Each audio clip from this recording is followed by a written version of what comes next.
on est dans cette continuité de série. Je veux continuer cette série, les clés de lecture de la Bible. Et tant qu'être dans les remerciements, merci à Pasteur Gilles et Pasteur Roxane qui, dans l'absence de Serge et moi dans les dernières semaines, ont vraiment assuré un bon ministère de présidence, de prédication. Vraiment, des très bons messages, très bon ministère.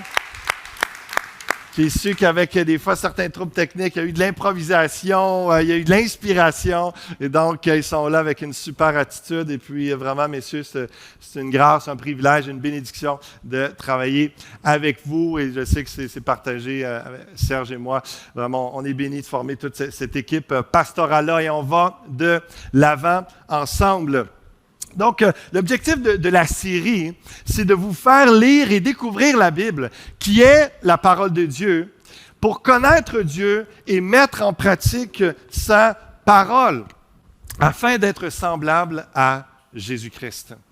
Et donc, vraiment, l'idée, j'étais en vacances et j'ai été voir dans la première semaine le rocher percé. Et c'est ça qu'on a vu. Et il y avait tellement de brouillard qu'on était à Percé, dans un endroit, c'était beau, mais il me semble qu'il manquait quelque chose, le fameux rocher percé. Et à tel point que, moi j'y avais été, j'étais tout jeune quand j'y étais, il me semble que le décor était différent. Et à tel point qu'on se demandait, on est-tu au bon endroit? Est-ce qu'on est vraiment au bon endroit? Et quelques jours plus tard, on a décidé d'y retourner parce qu'il faisait beau, il y avait un beau soleil, et voici ce qu'on voyait. Une photo que j'ai prise 2 ou 3 jours plus tard avec le soleil. Regardez bien sur cette photo-là, juste au-dessus de mon épaule gauche, il y a une petite maison avec le toit rouge, c'est elle. Et le rocher juste à côté. Donc, et lorsqu'on lit la Bible, parfois, c'est un peu le même principe où est-ce que peut-être vous lisez des choses dans la Bible, c'est comme s'il y a un brouillard, vous ne voyez pas la beauté qui est devant vous, ce que Dieu est en train de vous dire, de vous révéler comme perle. Et vous avez besoin du Saint-Esprit pour vous révéler la parole de Dieu et de quelques clés, comme je vous partage dans cette série-là, pour bien comprendre, savoir un peu le contexte, comprendre qu'est-ce qui est dit et pourquoi, hein, et pour vraiment profiter de tous les beaux paysages, les perles, les choses que Dieu veut vous montrer, vous faire voir dans sa parole. Et donc, c'est un peu le but de la série. On a vu dans les premières clés, je fais ça en résumé quelques secondes, à partir du commencement. On a commencé avec le commencement, Genèse 1.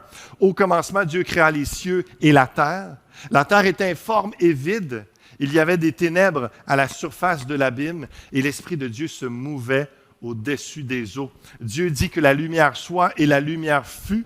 Dieu vit que la lumière était bonne et Dieu sépara la lumière d'avec les ténèbres. On avait parlé que dès la création, on voit que la Trinité, Dieu le Père, le Fils et le Saint-Esprit sont impliqués dans la création parce que ça nous parle de Dieu qui est là, le Père, l'Esprit. Également, Jean 1 dans l'Évangile, dans le Nouveau Testament, nous dit que la parole de Dieu, c'est Jésus-Christ. Dieu dit que la lumière soit et que la parole de Dieu qui était avec Dieu et qui était Dieu, c'est elle qui a permis la création. Donc, il y a cette Trinité qui est là. Mais on avait sorti 4 clés pour commencer, que Dieu est le Créateur et le Big Boss. Quand on lit la Bible, il faut comprendre, c'est pas nous le Créateur, c'est pas nous Dieu, nous sommes la créature. Donc, dans notre position, dans notre approche, il faut être à l'écoute de ce que le Créateur a prévu pour nous, comment il nous a formés, qu'est-ce qu'il a voulu pour nous. L'Esprit de Dieu fait la lumière en nous.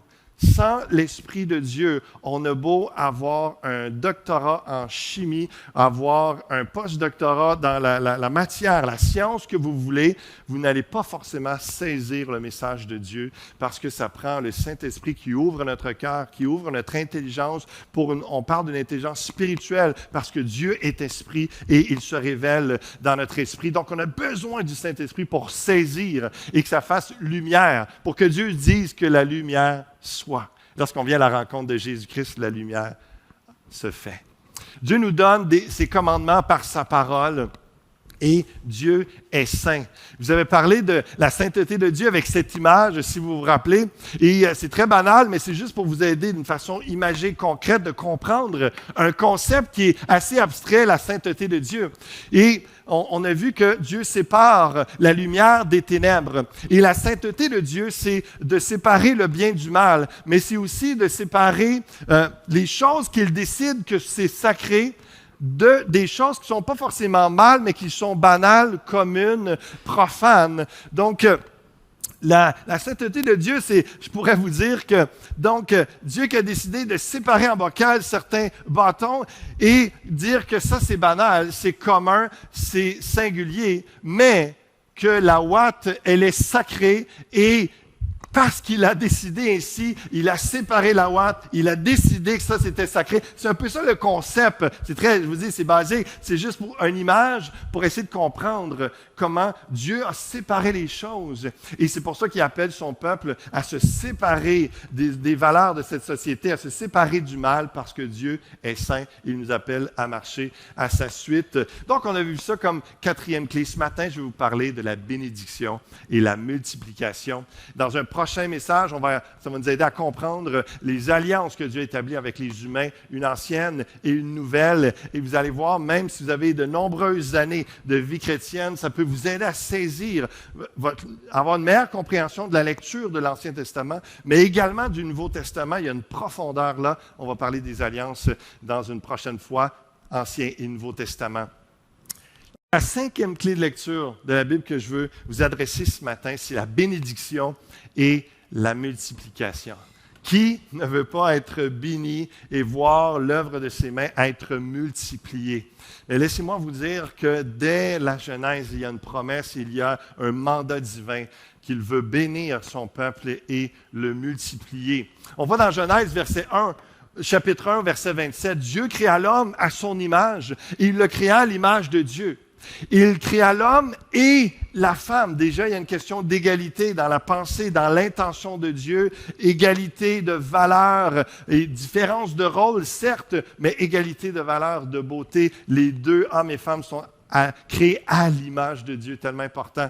Dieu les bénit et Dieu leur dit, soyez féconds, multipliez, le verbe rabat en hébreu, remplissez la terre et l'assujettissez, dominez sur les poissons de la mer et sur les oiseaux du ciel et sur tout animal qui se meut sur la terre. Vous allez voir qu'à partir de ce verset-là, de nombreux passages de la Bible, de nombreuses histoires découlent de ça et comment ça impacte votre vie jusque là où vous êtes assis en ce moment, là où vous êtes à la maison et dans votre quotidien. Donc, la bénédiction divine, qui est barak en hébreu, qui veut dire que Dieu nous comble de bénédictions, de bienfaits. Il l'a fait déjà avec les premiers humains, Adam et Ève. Et la bénédiction permet d'être fécond.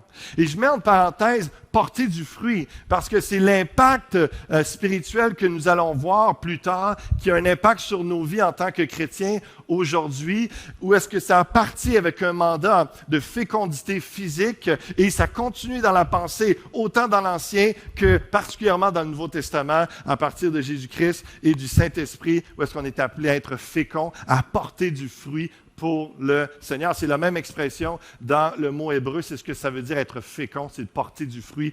Donc, de se multiplier, la bénédiction permet de remplir la terre, de dominer la terre. Donc, de Adam à Abraham, à Israël, à l'Église, quand Dieu bénit, rien n'empêche les fruits et la multiplication. C'est ce que la Bible nous démontre du début à la fin.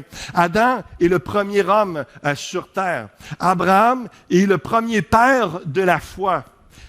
Abraham, Isaac et Jacob, ce sont les pères de la foi, les patriarches.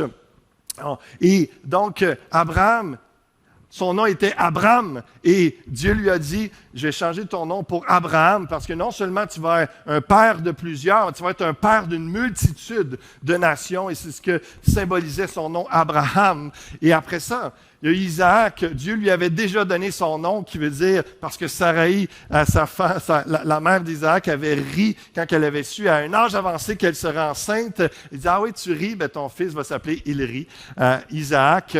Et donc, il n'a pas changé son nom parce qu'il lui avait déjà donné. Et Jacob, Dieu lui change son nom. Il dit, tu vas être appelé Israël, tu vas lutter avec Dieu.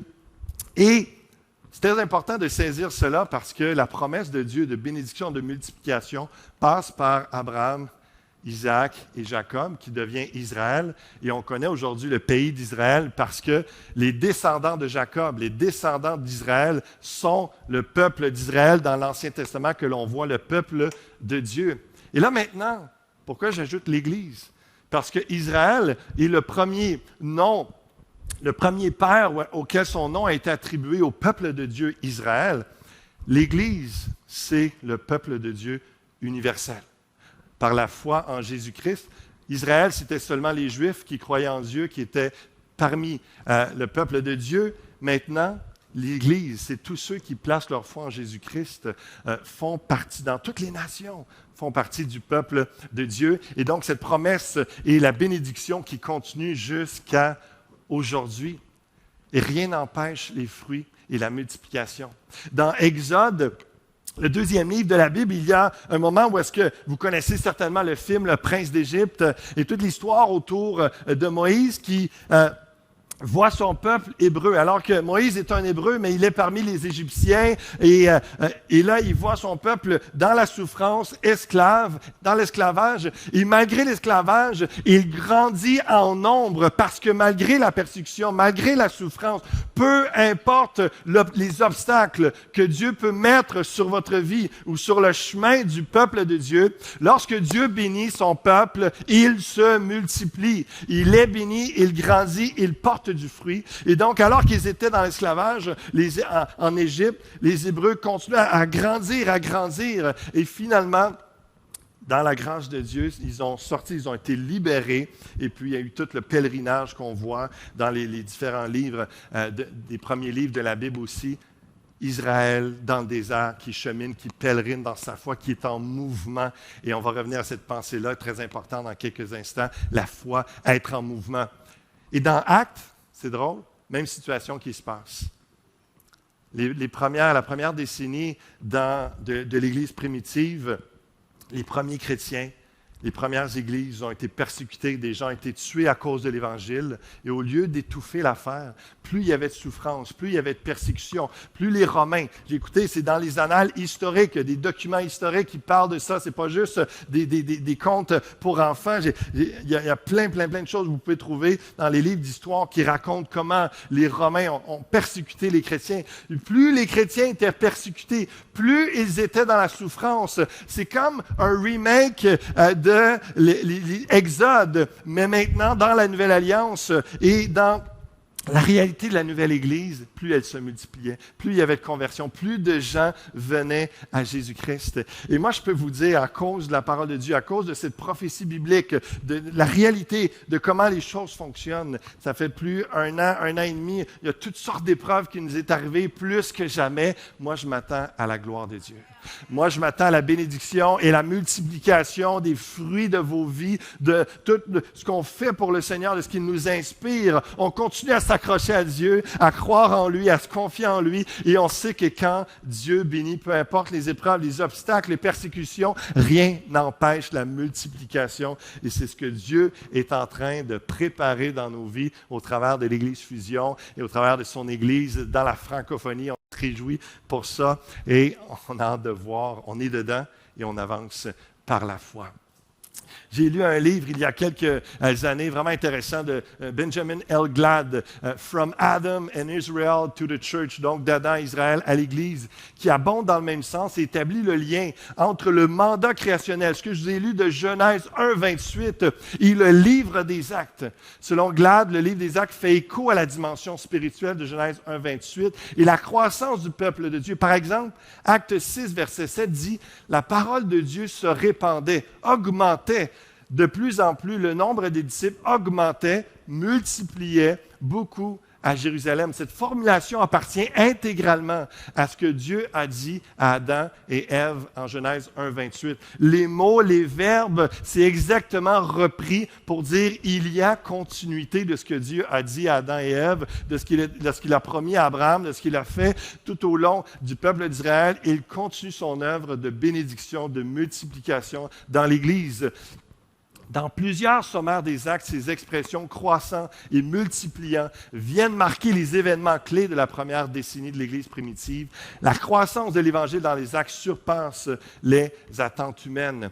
Et un autre auteur, William Edgar, dans le livre Created and Creating a Biblical Theology of Culture, lorsque Jésus a dit à ses disciples d'aller et de faire de toutes les nations des disciples, écoutez bien ceci parce que c'est rare qu'on entend parler de ça, de ce lien, mais ça fait tout son sens. Et c'est vraiment intéressant de voir le lien entre Genèse 1:28 et Matthieu 28 qu'on connaît si bien, d'aller, de faire de toutes les nations des disciples. Imaginez, béni, fécond, multiplier, remplir la terre. Faites de toutes les nations, de toute la terre des disciples, remplissez la terre des enfants du Seigneur. Il y a une continuité du commandement précédent quant à être fécond, de se multiplier et de dominer la terre. L'auteur Kohn argumente qu'il n'y en a pas un secondaire et un primaire. Ils sont en réalité deux mandats qui ne sont pas deux commandements différents, mais plutôt deux étapes dans l'alliance entre Dieu et l'humanité. Et c'est pour ça qu'un des versets clés dans l'Ancien Testament sur la dimension de la foi, c'est celui-ci dans Genèse 12, verset 1. L'Éternel dit à Abraham, « Va-t'en de ton pays, de ta patrie et de la maison de ton père dans le pays que je te montrerai. Je ferai de toi une grande nation et je te bénirai, je rendrai ton nom grand et tu seras une source de bénédiction. » Je vais vous démontrer dans les prochaines minutes à quel point ça a rapport avec vous, ce que je suis en train de vous dire, ce que je suis en train de vous démontrer, parce que à cause d'Abraham qui est le père de la foi, comme lui, lorsqu'on place notre foi en Jésus-Christ, on est béni. Et on devient des sources de bénédiction. Et il n'y a pas plus exaltant, bénissant, il n'y a pas plus réjouissant que de voir que nos vies ont un impact sur des gens autour de nous et qu'on porte du fruit, qu'on a un impact. Et je vais juste revenir sur le va. L'accent est sur le va et non sur le votant. Il y a des gens ici, je fais une parenthèse, c'est un extra ce matin. Il y a des gens qui, souvent, ont l'impression d'entendre de Dieu et de l'Église et des gens autour d'eux votant, ont un sentiment de rejet fort. Et s'il y a quelque chose de Dieu que vous entendez, c'est « Mon fils, ma fille, va dans la mission que j'ai prévue pour toi parce que c'est là qu'est la bénédiction. » S'il y a une parole qui te dit « va », ce n'est pas « va-t'en », ce n'est pas « éloigne-toi », on ne veut pas de toi. Non, vous n'avez pas bien compris, vous avez mal perçu.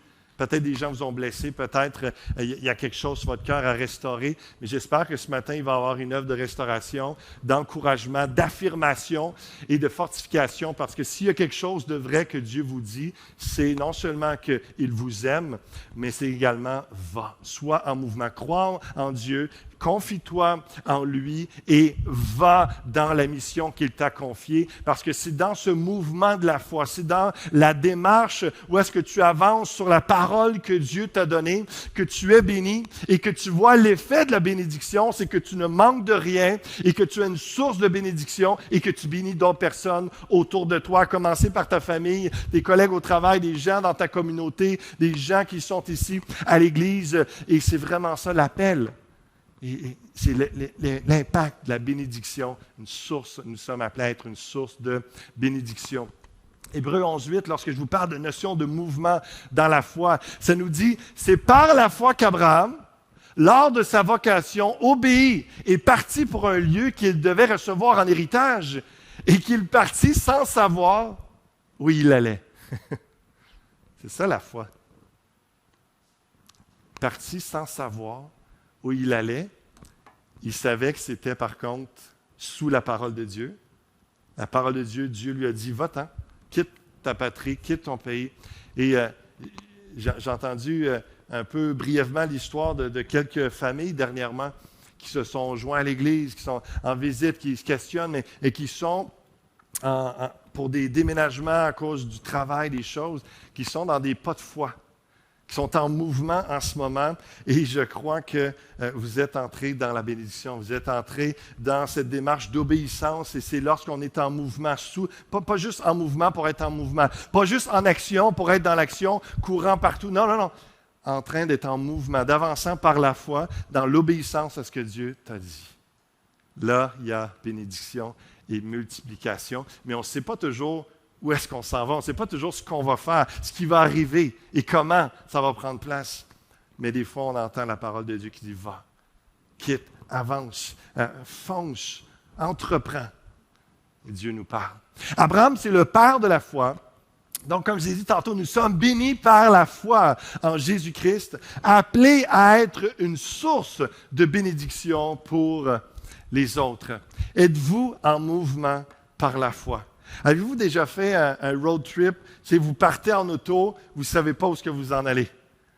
Et il y a quelques années, c'était un semi par la foi sans savoir où aller. On a décidé d'aller à Ocean City, ma famille et moi, mais sans aucune organisation. C'est la première fois qu'on a fait ça, sans aucune préparation. Donc, c'est plus ou moins par la foi, on sait où est-ce qu'on s'en va. Mais c'est toute une expérience quand même d'arriver là-bas, tu as tes bagages, tu vois la plage et tu ne sais pas où est-ce que tu vas habiter, tu ne sais pas où est-ce que tu vas loger, tu ne sais pas combien ça coûte, tu ne sais pas ce que tu vas faire comme activité sinon d'aller à la plage. Donc, je vais porter mes filles, ma femme à la plage, je vais me stationner, puis avec un fameux téléphone et Internet, je commence à checker dans les environs un peu la réalité. Et j'ai commencé à avoir chaud, non seulement il faisait comme 40, mais j'ai commencé à avoir chaud plus que physiquement sur le fait que, c'est un petit peu plus cher que je pensais. Il y avait un risque. Et puis, c'était pris à plusieurs endroits. J'ai fini par trouver 2 heures plus tard. J'ai trouvé quelque chose, puis ça a été, on était là seulement 4 jours, mais ça a été vraiment 4 jours mémorables. Puis ma famille et moi, on se rappelle, puis ça a été vraiment des temps bénis et intéressants. Mais des fois, Dieu nous parle. Et puis, on ne sait pas tout. Il ne faut pas nécessairement tout organiser d'avance. L'important, c'est d'être en mouvement par la foi. L'Église Fusion est bâtie sur une parole prophétique, sur une parole où Dieu nous a dit, va-t'en, va, fais la fusion. Quitte ce que tu faisais avant et amène les gens dans cette fusion. Il y a cette notion comme Abraham, parce qu'on est avancé par la foi. On ne savait pas tout ce qui allait prendre place, mais on savait que Dieu allait bénir et que Dieu allait pourvoir et Dieu a multiplié. Et je peux vous dire qu'on est juste en transition vers autre chose d'encore plus glorieux, bénissant. La multiplication est là, pas juste à cause que c'est nous, à cause que c'est Dieu. À cause que Dieu a parlé et qu'il y a ce pattern, Dieu le veut ainsi. Il bénit son peuple et son peuple porte du fruit. Juste un exemple de ce que je montrais, je vous disais dans l'Exode tantôt, dans l'Exode, en Égypte, les enfants d'Israël furent féconds, ils multiplièrent, ils s'accrurent, le mot rabat que je vous parlais tantôt pour la multiplication, et devinrent de plus en plus puissants et le pays en fut rempli. Au verset 12, il va dire, mais plus on l'accablait, plus il multipliait et s'accroissait. Et l'ont pris en aversion les enfants d'Israël. C'est pas pour rien qu'il nomme ces mots-là, qu'il dit ces choses-là. L'auteur est inspiré pour dire, voici, c'est en train de s'accomplir malgré les obstacles, partout dans vos vies et dans l'Église, peu importe les saisons. Mais quand il y a des obstacles et tout ça, rappelez-vous ce passage, rappelez-vous les promesses de Dieu dans sa parole. Mais plus on l'accablait, plus il multipliait et s'accroissait.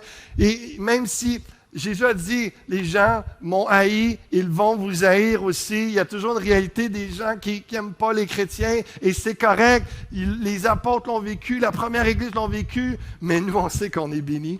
On sait qu'on a l'espérance de la vie éternelle et on sait qu'on est appelé pas à s'enorgueillir et à rester ensemble puis nous, on a la fête. Non, c'est d'être une source de bénédiction et de prendre soin des démunis, de prendre soin de ceux qui sont désespérés, de prendre soin de ceux qui sont découragés, d'être des sources de bénédiction parce que c'est pas pour nous que Dieu nous donne la bénédiction, pas juste pour nous, je dirais. Remarquez bien Deutéronome chapitre 7, verset 7. Ce n'est point parce que vous surpassez en nombre tous les peuples. Le 4e livre de la Bible revient avec la pensée encore. Promesse de bénédiction, multiplication. Ce n'est pas parce que vous surpassez en nombre tous les peuples que l'Éternel s'est attaché à vous et qu'il vous a choisi. Il est en train de parler à Israël. Et que Dieu a choisi. La notion de sainteté, il a séparé le peuple d'Israël des autres peuples. Il a dit, le peuple est saint, c'est mon peuple, il est choisi, il est sacré, il m'appartient. Donc, parce qu'il dit, parce que vous êtes le moindre de tous les peuples. Vous n'êtes pas plus haut que les autres. Ce n'est pas parce que vous êtes spécial. Non, c'est parce que je vous aime que je vous ai choisi. Parce qu'il a voulu tenir le serment qu'il avait fait à vos pères. L'Éternel vous a fait sortir par sa main puissante, vous a délivré de la maison de servitude, de la main de Pharaon, roi d'Égypte. Sache donc que c'est l'Éternel ton Dieu qui est Dieu. Ce Dieu fidèle garde son alliance et sa miséricorde. Et au verset 13, il t'aimera, il te bénira et te multipliera. Entendez cette parole parce qu'elle fait écho à nos cœurs en tant qu'Église du Seigneur Jésus-Christ. Par notre foi en Jésus-Christ, nous sommes fils d'Abraham, selon la parole de Dieu. L'explication, peu importe que vous compreniez toutes les nuances ou pas de ce que ça veut dire, ça va rentrer tranquillement. Mais le point, c'est que sortez d'ici avec la conviction que si vous avez placé votre foi en Jésus-Christ, vous êtes un enfant de Dieu et vous êtes sous la bénédiction de Dieu. Et ce verset 13 est pour vous. Il t'aimera, il te bénira et te multipliera. Et comprenez que ça va aller plus que le nombre d'enfants que vous allez avoir. La portée spirituelle que ça prend place, justement, être fécond dans le sens de porter du fruit. Laissez-moi faire un parallèle avec l'Évangile de Jean, au chapitre 15, où Jésus nous parle de porter du fruit. Mais comprenez qu'évidemment, il est la parole de Dieu. Il était là dans Genèse 1, 28. Et cette pensée-là de fécondité, de porter du fruit, elle est là encore là, au-delà du fait d'avoir des enfants. Je suis le cep, vous êtes les sarments. Celui qui demeure en moi et en qui je demeure porte beaucoup de fruits, car sans moi, vous ne pouvez rien faire. Laissez-moi vous illustrer avec 3 histoires. Encore une fois, des remakes dans l'Ancien Testament. Si on est accroché à Jésus-Christ, on porte beaucoup de fruits parce que sans lui, on ne peut rien faire. Lorsque Abraham a reçu la parole de dire « Par toi, tu vas être béni, tu vas être une source de bénédiction, il va y avoir des nations qui vont sortir de toi », il y avait juste un petit problème avec l'histoire, c'est que sa femme était stérile. Et c'est à un âge avancé que Dieu lui rappelle, puis l'année prochaine, c'est là, la femme va être enceinte, tu vas avoir un enfant, puis toutes les profs de la foi, je dis, mais là, c'est trop tard, là, c'est passé, nos corps sont vieux. Et pourtant, c'est exactement le verset qu'on est en train de lire en ce moment qui prend place. Tout ce que Dieu voulait démontrer, c'est que cette histoire de multiplication, c'est par ma bénédiction, c'est pas par vos propres forces.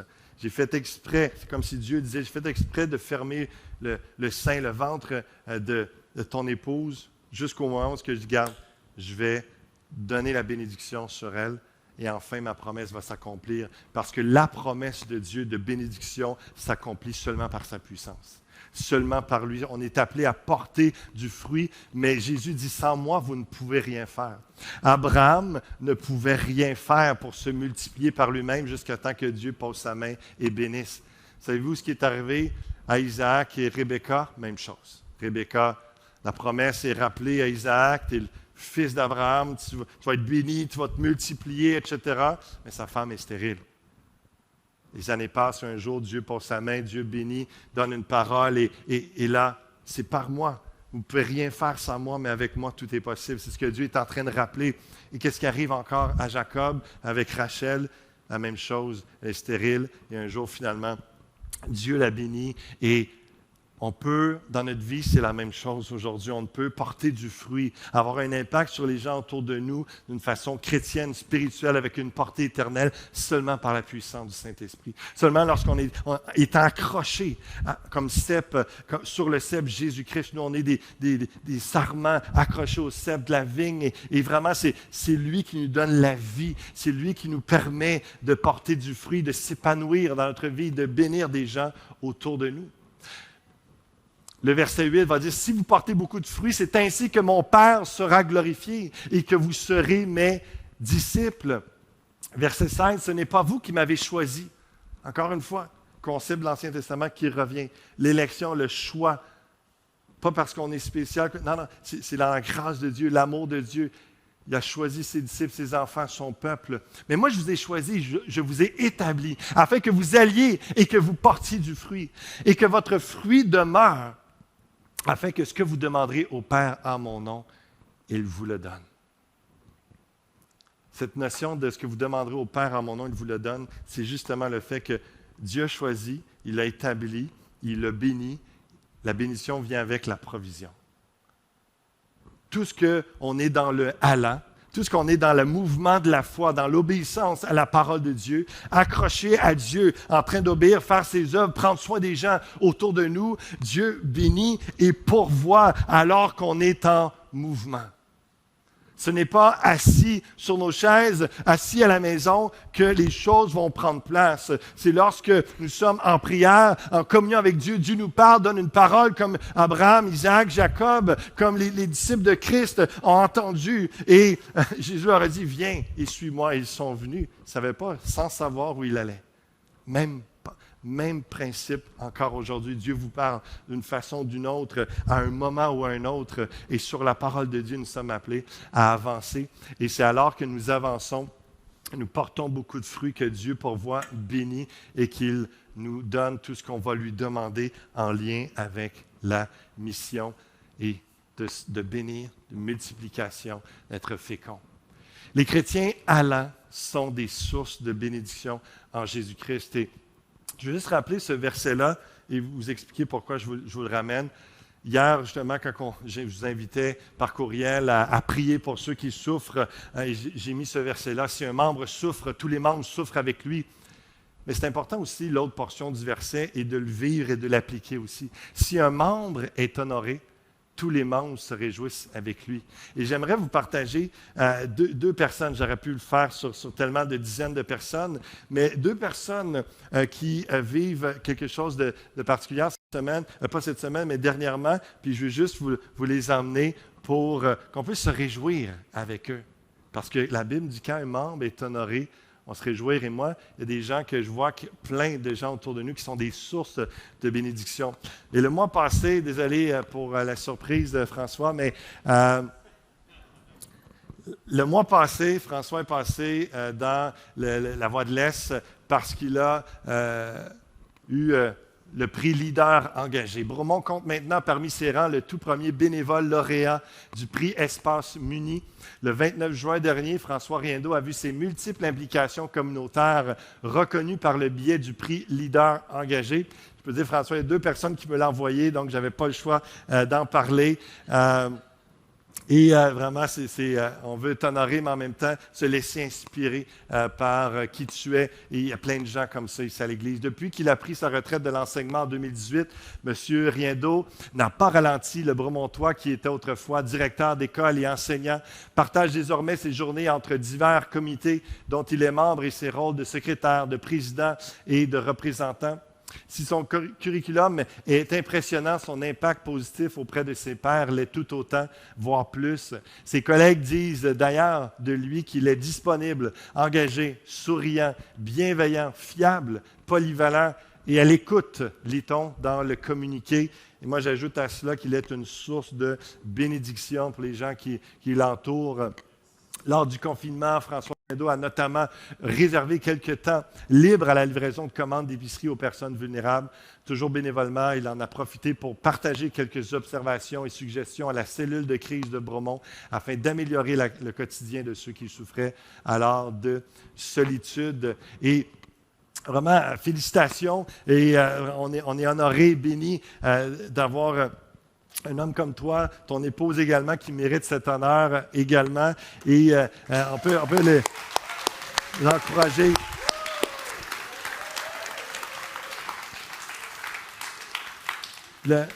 François est responsable des hommes forts ici à l'Église, du participant du comité de direction aussi de la jeunesse. Vous le voyez à l'accueil, il est là comme secouriste aussi les dimanches matins et tellement d'autres choses. Un nouveau projet aussi qui s'en vient éventuellement sur les témoignages. Et vraiment, c'est bien. Mais c'est pour vous démontrer avec la promesse à partir de Genèse. Bénédiction, multiplication, porter du fruit. Mais c'est quoi le rapport avec nous aujourd'hui? C'est des exemples comme ça. Où est-ce que chacun d'entre nous, lorsqu'on est impliqué selon nos dons, lorsqu'on réalise, hey, Dieu m'a béni tellement. Il me donne tellement de choses. Des fois, ça peut être des ressources financières, ça peut être des ressources, des talents, des choses que Dieu, du temps, et on l'offre aux autres, on devient une source de bénédiction. On est en train d'accomplir le plein. Des vies sont touchées. Des gens viennent à la connaissance de Christ et les gens comprennent que, ah oui, un chrétien, c'est ça, qui fait des œuvres, qui glorifie Dieu comme ça en prenant soin des autres. Il y a 2 semaines à peu près, grâce à notre cher frère Serge qui m'a prêté sa moto, j'ai été voir un de mes amis, le pasteur Laurent Gerber. C'est un missionnaire aussi qu'on soutient ici à l'Église à chaque mois et qui est pasteur dans la région de Joliette, à l'Église de l'Assomption précisément. Lui habite à Saint-Jean-de-Matha, mais est aussi missionnaire auprès des Atikamekw à Manawan et dans plusieurs endroits au Québec, il œuvre et il y a tellement d'implications communautaires. Je mangeais avec lui, puis il me racontait un peu tout ce que Dieu fait au travers de lui. C'est juste tellement bénissant et les opportunités que Dieu donne parce qu'il est en mouvement. Et il y a des obstacles, il y en a plein. Il y a plein d'obstacles, d'épreuves, mais les opportunités, les bénédictions, ça pleut sur lui. Hier ou avant-hier, il envoyait cette lettre de nouvelles et puis un des bouts, je vous le lis, qui est vraiment intéressant. Ma formation comme aumônier pour les sportifs d'élite m'ouvre des portes. Non seulement les athlètes à Tokyo peuvent visionner ma vidéo, mais ils ont la possibilité de faire des appels via WhatsApp pour partager leur sujet de prière. Cela signifie que certains soirs, le matin au Japon, les athlètes peuvent m'appeler. C'est une belle responsabilité qui me fait un peu peur de ne pas être à la hauteur, mais en même temps, cela me permet de partager l'espérance que Jésus donne. Les opportunités que Dieu donne d'être des sources de bénédiction alors qu'on est en mouvement, alors qu'on avance. Et simplement terminer avec ça, je garderai les autres choses pour un autre message, mais on peut se laisser inspirer. Puis je veux terminer avec le dernier, la prière ici de Jabez qui nous propulse à être une source de bénédiction. Parce que peut-être pour certains d'entre vous, ça prend un commencement. Pour d'autres, c'est un renouvellement ce matin et se rappeler de « Ah, c'est vrai, Dieu nous bénit.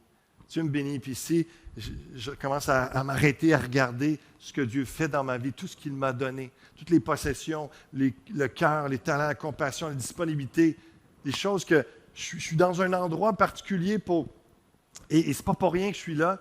Comment je peux impacter ma communauté et bénir les gens autour de moi. Et donc, il y avait un homme, Jabez, dans l'Ancien Testament, qui, sa mère l'a appelé fils de douleur. Et ça nous dit, Jabez était plus considéré que ses frères. Sa mère lui donnait le nom de Jabez en disant, c'est parce que je l'ai enfanté avec douleur. Et vous savez, c'est très symbolique, le nom que tu te faisais donner, c'était comme ta destinée. C'était pas juste parce que c'était cute. Et lui, il dit, je ne veux pas rester avec ça. Ma vie, je veux qu'elle soit plus que ça, je veux être béni. Il invoqua le Dieu d'Israël en disant, si tu me bénis et que tu étendes, que tu multiplies, rabats mes limites, si ta main est avec moi, si tu me préserves du malheur en sorte que je ne sois pas dans la souffrance. Et Dieu accorda ce qu'il avait demandé. C'est une formulation particulière dans l'hébreu, c'est simplement pour... C'est comme si... Seigneur, je t'en prie, change ma destinée, change ce qui a été dit sur moi. Moi, je veux être béni en toi. Je place ma confiance en toi, Jésus. Je veux être béni, que tu me multiplies de sorte que ce qui va sortir de moi puisse être une bénédiction pour les gens autour de moi, que mes enfants voient combien tu es bon, combien tu es grand au travers de ma vie. Mais les gens autour, mes voisins, ma communauté, mes collègues, mes amis, il y avait ce cri dans le cœur de Jabez. Et Jabez voulait être comme Abraham, par la foi, un homme béni, qui est une source de bénédiction et non de souffrance. Et sa destinée est changée par sa foi. Je vous invite ce matin, en conclusion, simplement à placer votre foi en Jésus-Christ, à vous tourner vers lui et prions ensemble. Seigneur, il y a tellement à dire sur la bénédiction et la multiplication que tu veux faire à l'Église. Tu veux amener une multitude d'âmes à toi. Parce que ta promesse continue au travers de l'Église, avec un grand E partout dans le monde, alors qu'on est des sources de bénédiction en toi et qu'on répand la bonne nouvelle de Jésus-Christ. Les gens entrent dans ton royaume et goûtent à tes bénédictions. Et que bien des fois, sans même parole, par nos gestes, par notre amour, par ce que tu as mis dans nous, qu'on laisse sortir sur les autres, partager ces bénédictions, les autres sont touchés et attirés à toi. Et ta promesse de bénédiction, de multiplication continue. Seigneur, on veut se présenter devant toi et humblement te dire, on a besoin, on désire ta bénédiction et que tu nous multiplies. Plusieurs passent par différents temps d'épreuve. On s'appuie sur ta parole et on sait que, comme ceux qui sont passés par là, dans le passé, lorsque nous sommes accablés, lorsque nous sommes dans l'épreuve, il en ressort la bénédiction et la multiplication. Seigneur, qu'il en soit ainsi. Donne-nous confiance en toi, de nous persévérance, étends nos limites, de nous de rejoindre des gens d'une façon nouvelle, aller rejoindre plus de gens pour toi. Tu nous appelles à grandir en nombre, mais à grandir aussi en œuvre pour toi, à grandir en amour pour toi, à grandir en foi. Tu veux multiplier les fruits de nos vies. Et on sait que sans toi, on ne peut rien faire. Alors agis. Agis, mon Dieu, dans nos cœurs. Remplis-nous la puissance de ton esprit. Et donne une parole. Discerne. Aide-nous à discerner ta parole qui nous dit va. Et qu'on sache obéir à toi et faire ce premier pas de foi. Et d'être en mouvement. Et c'est dans ce mouvement, en allant, aller, fais de toutes les nations des disciples. Va-t'en, quitte ta patrie. Tous ces exemples que tu nous laisses, ces inspirations. À aller sur ta parole, à obéir et à te laisser ouvrir les écluses des cieux. Bénir ton enfant, bénir ton peuple et impacter des vies. Des centaines, des milliers de vies autour de nous. Alléluia. Merci, Seigneur Dieu. On termine avec reconnaissance. Merci pour le pardon de nos péchés, pour la vie éternelle. Merci pour tes grâces sans fin. Et combien tu nous multiplies ta grâce et ta paix, et que tu nous multiplies toutes tes bénédictions. En Jésus-Christ. Oui, ta parole nous dit que nous sommes bénis de toute bénédiction spirituelle en Jésus-Christ. Et que tous ceux qui sont d'accord et reconnaissants veulent dire Amen et Amen. Nous, pour donner une main d'acclamation au Seigneur. On a un Dieu de grâce, un Dieu de bénédiction qui nous comble de bienfaits. Confions-nous en lui et allez, soyez des sources de bénédiction. Au plaisir de vous revoir. Soyez bénis.